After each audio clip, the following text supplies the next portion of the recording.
What's up? What happened news popping off today? We got to start the show with some more BS. Another mass shooting in Maine. 18 people dead. The mass shooter, at this time of taping, still on the loose.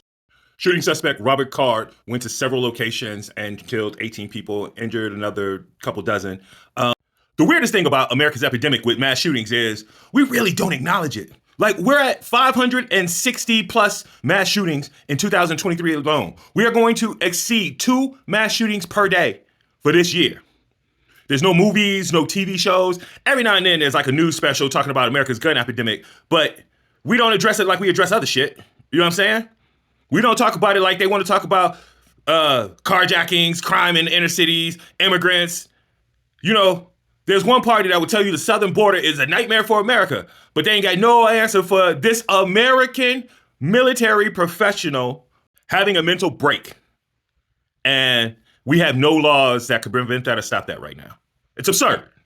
Republicans will tell you, well, we have a mental health issue here in America. All right, cool.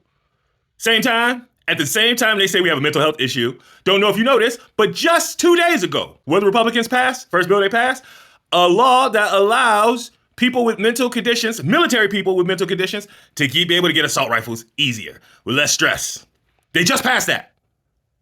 Which is it, man? It can't be both. It can't be we have a mental health condition, a mental health issue in this country, and that's why we have this mass shooting problem, but then you're gonna make it easier for people with mental health issues to get guns. So it sounds like you're pro-mass shooter. Pro-mass shooter, that's you need to put that on how is that not a fucking ad? How has no one created a video game where you have to survive a shooting? Like, it's just a series of shootings and you have to figure out how to survive the shooting. Because that's an activity everybody can get involved in. Like, little kids, grandmas, anybody could be involved in that because that's an American pastime, all right? We had 566 mass shootings in America this year and we ain't even made it to Halloween yet, baby. We got 2 more months to go. We're gonna make at least 2 mass shootings per day happen. It's gonna happen. America, we did that. We get excited. I mean, apparently this is what we do, you know?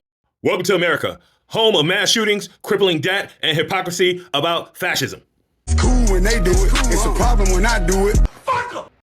Like that could be that could be a fitness challenge, like survive a shooting fitness challenge. You know, you got a big warehouse, they just put up like some obstacles and shit like that, put up a couple of like those temporary fake walls like you have in like cubicles and shit, like that setting, make it like an office setting in a warehouse, and somebody has a paint gun, and you gotta try to survive from getting shot.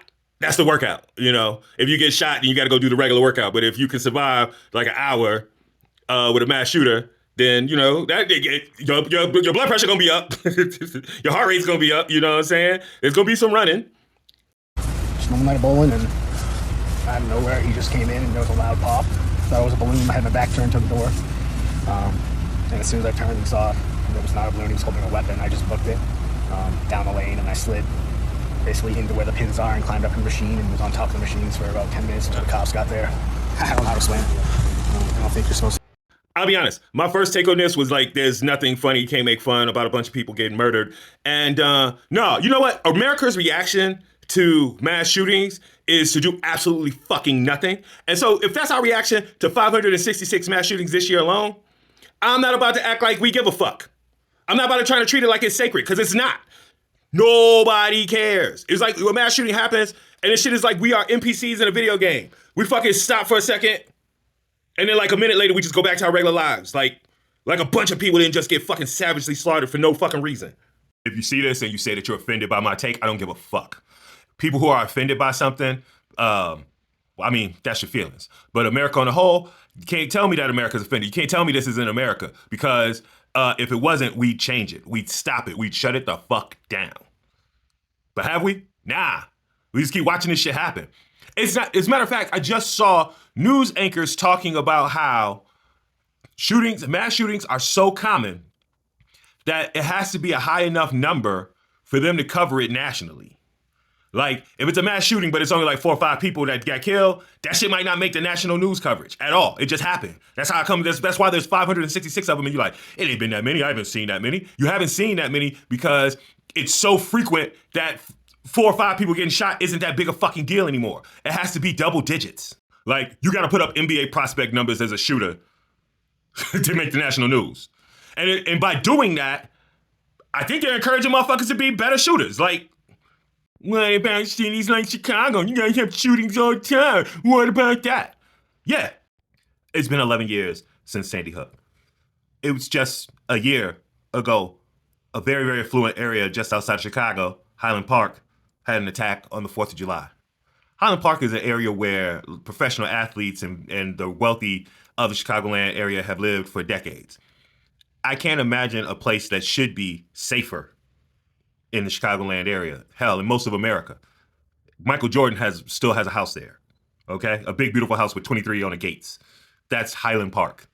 And they suffered a 4th of July gun shooting in 2022. Like, if Highland Park's not safe, what the fuck are we doing? Next story. It's Flowers for the Family Friday, and I'm throwing a shout out to Major League manager who just retired, Dusty Baker.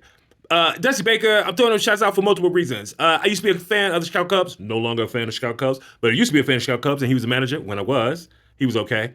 But Dusty Baker was a trailblazer for Major League Baseball, an amazing player for multiple teams, was the inventor of the high five. Yeah, the dude that invented the high five. And was a world champion Major League manager with the Houston Astros. He just retired. So salute, a lifelong baseball player, or baseball manager, baseball man, Dusty Baker. Man, not only was Dusty Baker cold at baseball as a player and a manager, his actual name is Johnny B. Baker. His nickname is Dusty, and Dusty is a cool-ass nickname, but his real name was cold as fuck too, Johnny B. He could have been a rock star, Johnny B. Baker.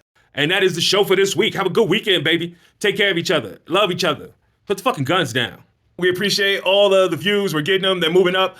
Please keep giving us your likes, your shares, your subscriptions, your follows, the hearts, the stars, everything that makes this work. You know how this works.